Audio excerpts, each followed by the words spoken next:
Welcome to Big Blend Radio with your hosts, Lisa and Nancy, editors of BigBlendMagazine.com.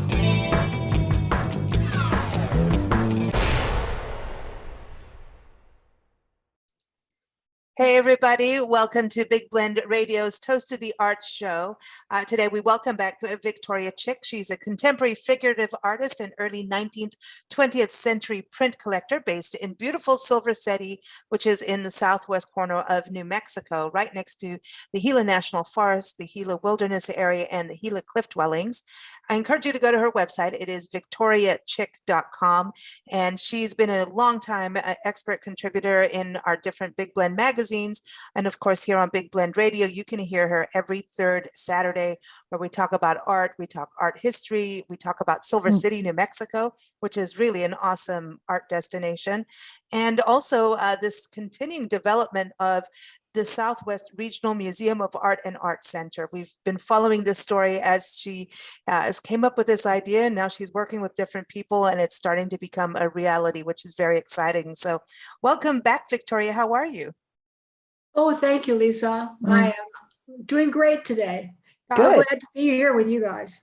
Oh, Awesome. you too. You know, how is, I know I just have to let everyone know we are talking about Kyra Markham today. She is our topic as part of a series of women artists. And we're trying to, we've talked about Georgia O'Keeffe and, Grandma Moses and, all those big names that we do know about women in art, but we're going to be focusing on some of the lesser knowns who were known in their time and are just extraordinary women. And Kyra Markham definitely is not just in art, but also as an actor. And we got a lot to get into about her, but I do want to see how is everything going with the Southwest Regional Museum of Art and Art Center. Well, it's coming along very well. We are waiting for a reply from the state of New Mexico. We've applied for capital outlay funds to make a purchase, and we hope that comes along. But we have other plans too. And if one thing doesn't work, we try another thing. So awesome. Just moving forward. And right now, we are getting so many wonderful gifts of quality artwork from various people, and they're excited about the museum, and they want to be part of it, and they want to contribute. So we are, very blessed in that way. Oh, that's exciting. Amazing! Yeah, awesome. It's. I mean, you've been working on this what for 2-3 years? How many? Don't tell me 4. Well, it's like, I don't know how long it takes a turtle to lay an egg or an elephant to birth, but it seems like it's taken a long time. Although, I mean, from an idea to where we are now, it's really been, since I first came up with the initial idea, it's probably been about 6 years. Wow, yeah, maybe 7, but it takes a while. You have to collect a group that is excited about it, and we have done that. And then you have to learn what the possibilities are, where it might be, and we've gone through this whole long talking process, kind of weaning out ideas and filtering them and sifting them. So we feel like we're in a really good spot now to move forward. And I like that it's the Southwest too, that because you guys are in Southwest New Mexico, and I think a lot of people, when you think about art, will go Santa Fe, Albuquerque, Taos, immediately, and those places are all awesome. Yes. But Silver City is this, here's the blossoming new child on the block, and just really prolific though with the amount of artists, art galleries, studios. You do have some amazing museums already in place, but I love that it's Southwest because you're on that corridor, from Texas all the way to San Diego, so it's it's a good name to have. Now, we expect that we'll get a lot of visitors, but we also expect this to be a real community asset, not just for Silver City, where it's going to be located, but for the entire Southwest quadrant of New Mexico.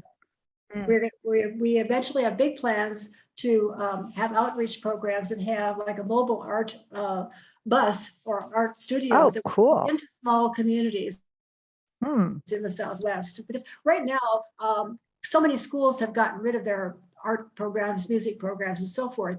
So this, I think, will be an opportunity for us to serve, well, not just young people, but everybody in the area. Yeah, because you've got so many small communities. I mean, New Mexico's like that. You know, we always say when you get near half a tank of gas, fill up when you're in New better fill Mexico, up. and go potty whenever you need to, because you may end up going for a few miles going, It's uh-oh. true.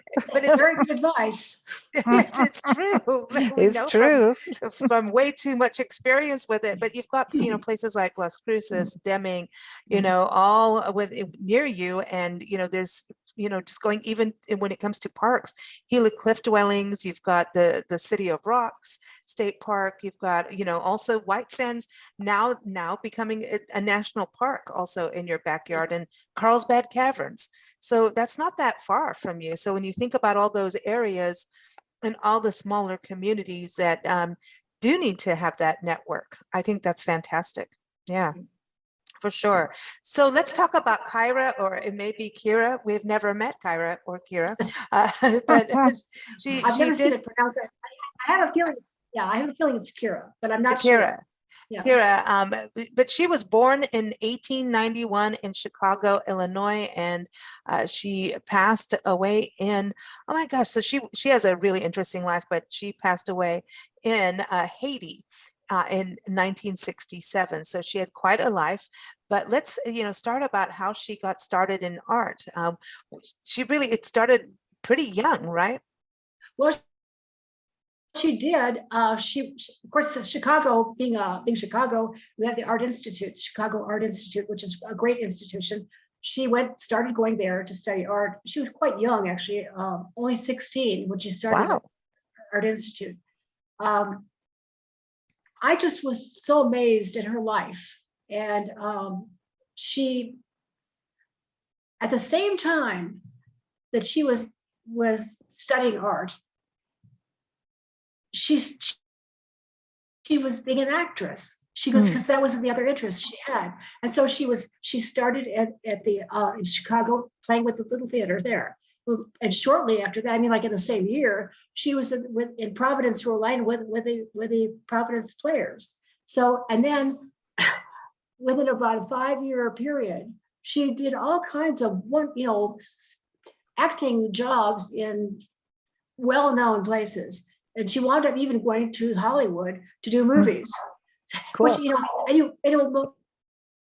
we haven't heard of her in that theater aspect of her life.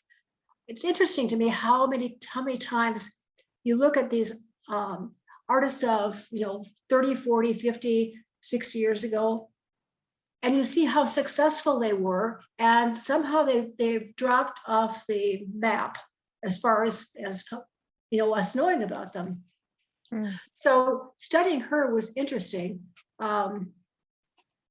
She lived in Greenwich Village.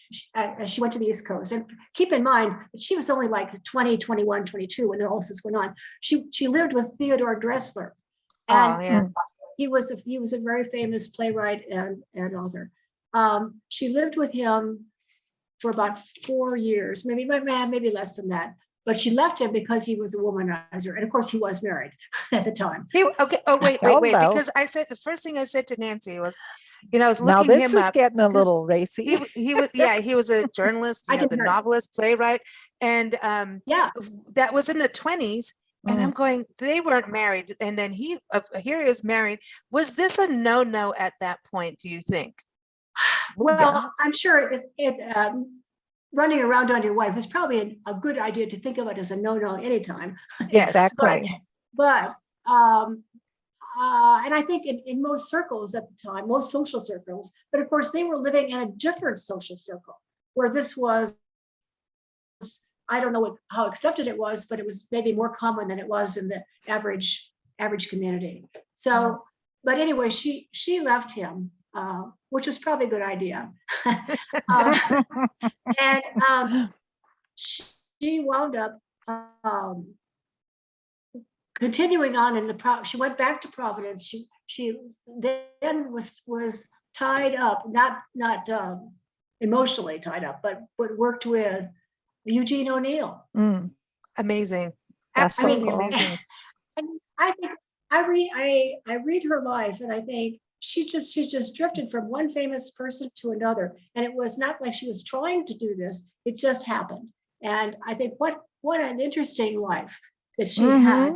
I think it comes from her also putting herself out there, Yes, versus it She wasn't like didn't- she wasn't a socialite, No, and she was an interesting person in her own right, and she produced good things. And at the same time, these people were producing plays and so forth. She was doing other work. For instance, when she was with Eugene O'Neill, she was making book jackets and illustrations, and that doesn't sound like a lot, maybe, but this helped her so much because from there she moved to Hollywood, and she was the art director for film companies. She worked for Fox. She worked for Metro Goldwyn Mayer. I mean, she promoted herself. She learned. She excelled, and then she took it to a different level. So I have a lot of respect for her. Yeah, and then she also met Frank Lloyd Wright's son, right? And hooked up with him. That's another interesting, another little aside in her life. Yes, she's like, oh, hello. She married Lloyd Wright, who was the son of Frank Lloyd Wright. So not many of us have a famous father-in-law, but she stayed with him for maybe like 5 years. That marriage just didn't work out. And then a couple of years after that, she married a set designer named David Gaither, who you don't really hear much about, but they had a good life together. And she collaborated on set designs with him. He did a really great one that he only one I know that he's really noted for was a children's production, which was a very extensive thing, and they worked on that. I think he knew she loved to paint, and he encouraged her to go back to school, and because he knew painting was her first love. And so she did what most of us wouldn't do in middle age. And as she went back to school, she went to the Art Students League, which was probably a pretty good place for somebody like her who she wanted to learn more, but she didn't want necessarily a degree. So she was at the Art Students League for a couple of years. And all this time she was building not a resume, but she's building a style. And her style was really unique. At the time that she was working in the 30s, the Depression, and we have the WPA, we have the Arts in Progress Administration, the programs that were developed to hire artists. She was involved in that, and she was very conscious of what people were going through at the time, what the average person was going through. There was very little work. People were, I don't like to use the word suffering, but they were certainly in a position where there was a lot of hardship. And at that time, social realism was a very strong genre of art, of visual art. And she used that but she liked doing average people. She thought they were interesting. She liked workers, and she liked the stuff that went on backstage.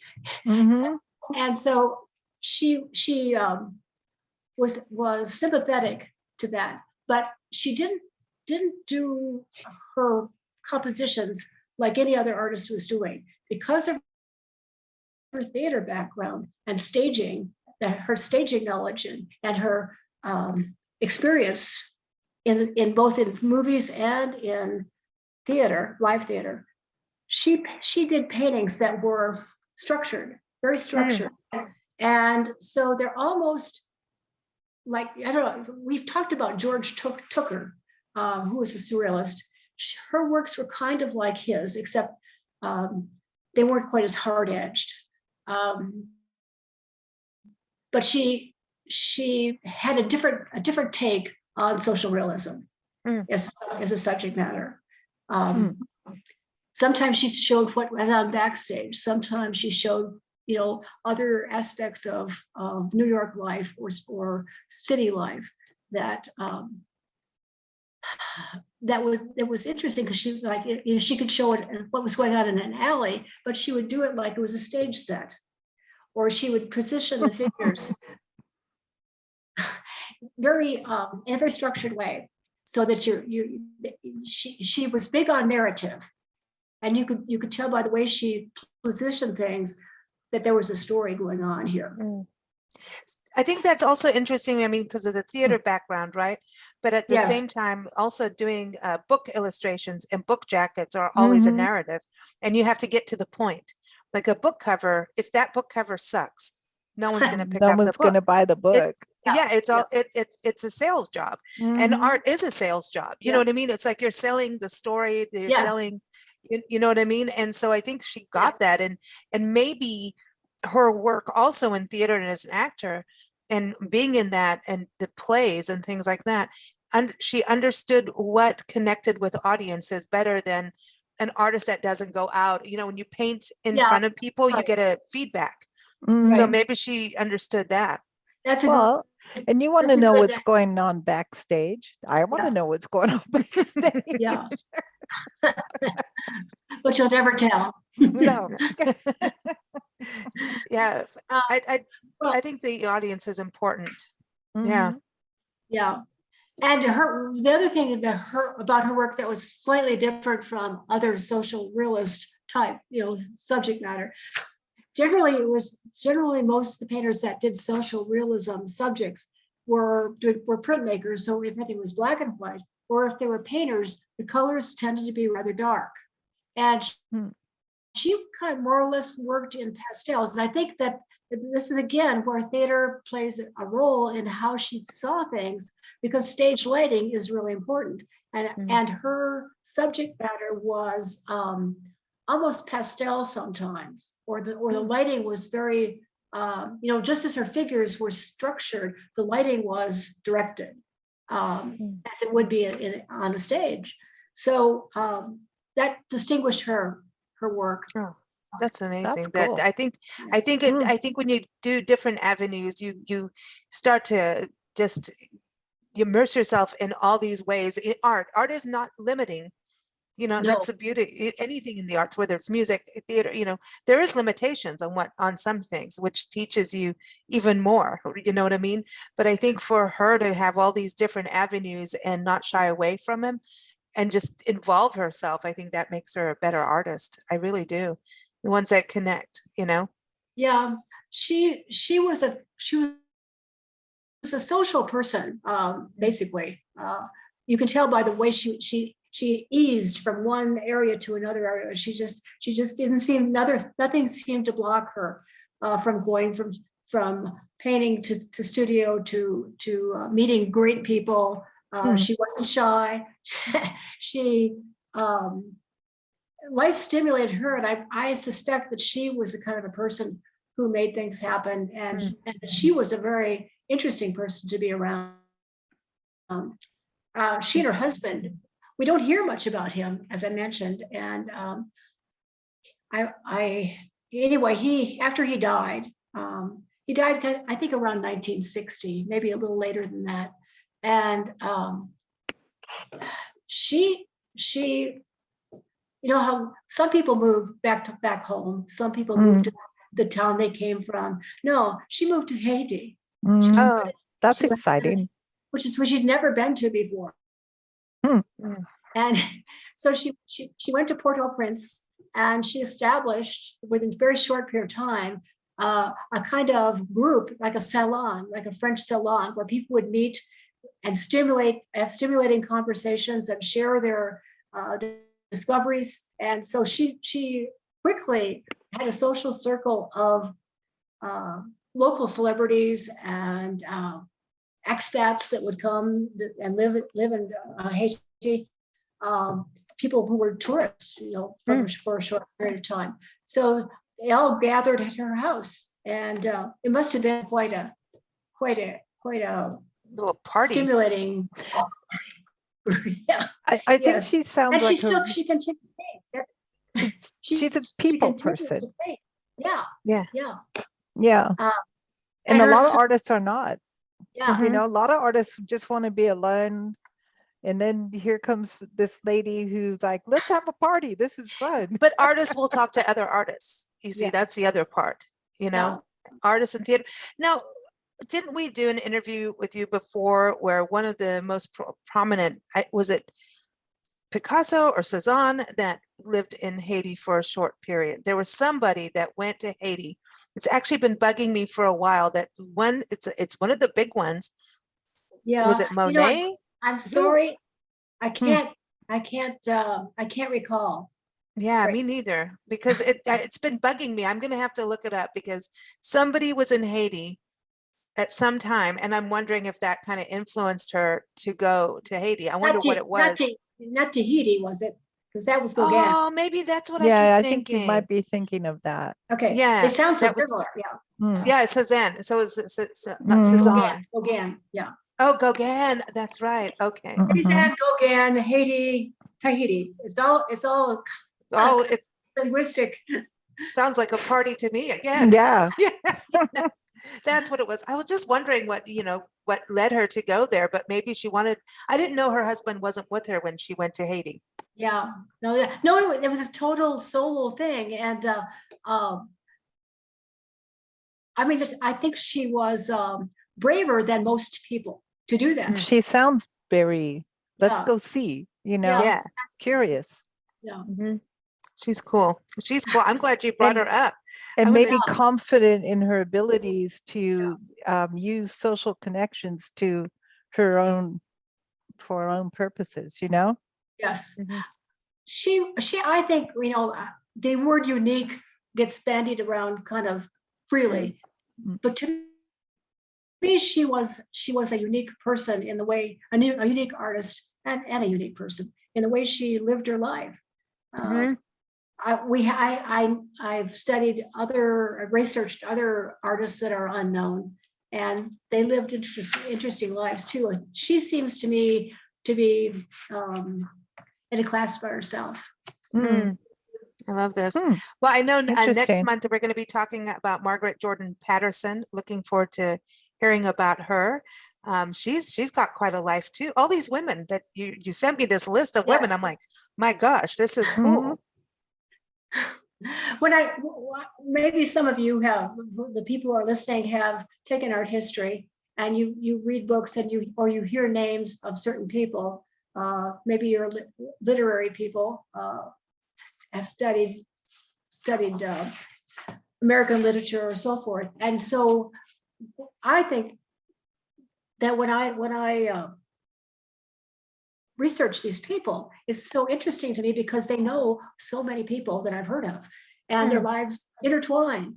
And I find it really interesting to find out how it sort of helps make the other people come alive to me. Mhm. Yeah, that happens to us all the time. In fact, we were just doing an interview last night, recording it. It'll be on April 1st, everyone. It's a reunion show with the National Parks Arts Foundation Artists in Residence. And we were talking to two photographers, completely different Mhm. style. One is black and white and all film. The other one's Mr. Color. It's completely different styles, but both of them were talking about when they go to these different parks, how you learn about one person's history, or you'll see one marker and then you'll go to another one. You're like, oh my gosh, this story continues on from here. And that's how it is for us as we travel and do, all these interviews that we do too. Suddenly it's like Eugene O'Neill. It's actually Eugene O'Neill is part of has his own national historical site, part of the National Park Service. And so you think, it's like everywhere we go, F. Mhm. Scott Fitzgerald's been there, done that. It's like, what? So it's all these people that you mentioned. I'm like, oh, well, I've seen their All gravestone over connected. here. Yeah. It's just, Yeah. it's It's just all wild. connected. It is. There's And- always a connection to something And else. I just want to go down the rabbit hole with each person somehow and do like this big web of like, now this person was over here doing this, you know what I mean? It's like a big scandal. It's gossip. You That's know? what it is. It's gossip. It's gossip. It is. It's good gossip, positive It is gossip. way. Yeah, no, I love that. So next month, everybody, I was saying that Victoria comes on every third Saturday. So next month we're going to be talking about Margaret Jordan Patterson. And of course, keep up with Victoria. Go to victoriachick.com. And especially if you also want to connect with her regarding the Fine Art Museum project, you can connect with her through there too.